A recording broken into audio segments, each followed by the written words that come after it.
La situation du Taporo 7 est enfin débloquée. La trentaine de conteneurs a été déchargée. Ils contiennent des marchandises alimentaires, du ciment, du gravier et des parpaings destinés au Raromat Ei.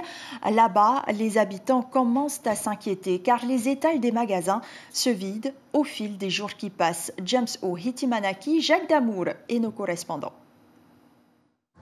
C'est un balai incessant de containers de plusieurs tonnes, soulevés depuis cette barge côté mer, mais également depuis le quai. Le navire se déleste peu à peu de sa cargaison.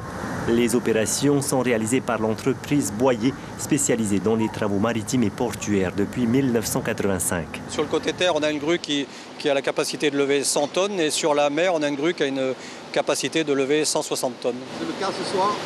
On est pratiquement aux limites des capacités de grue et c'est pour ça qu'on a mis une grue de chaque côté pour décharger la moitié de terre et la moitié de mer. Suspendu peu avant minuit, le transbordement a repris au petit matin pour s'achever dans l'après-midi. Mais le Taporo 7 n'est pas tiré d'affaire pour autant. Aux îles soulevant la pénurie guette chez les commerçants, exemple dans ce magasin d'alimentation générale à Bora Bora. Comme vous pouvez voir, les rayons frais sont totalement vides.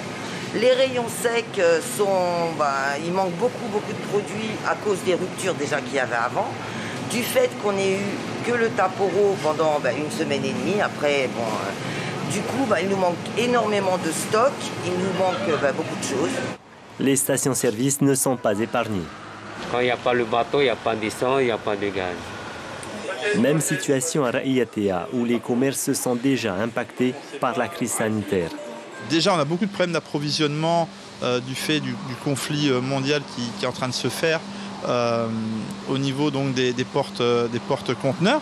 On sait que c'est très difficile en ce moment d'être approvisionné en Polynésie et on avait donc plus qu'une seule goélette, donc le Taporo, pour nous livrer vu que la Waikinui était sur quai. Je pense que c'est aussi la richesse dont on doit faire preuve, c'est-à-dire développer les ressources dont nous disposons ici au Whenua et au niveau alimentaire notamment, apprendre à optimiser nos déplacements et faire avec les ressources qu'on peut générer nous-mêmes.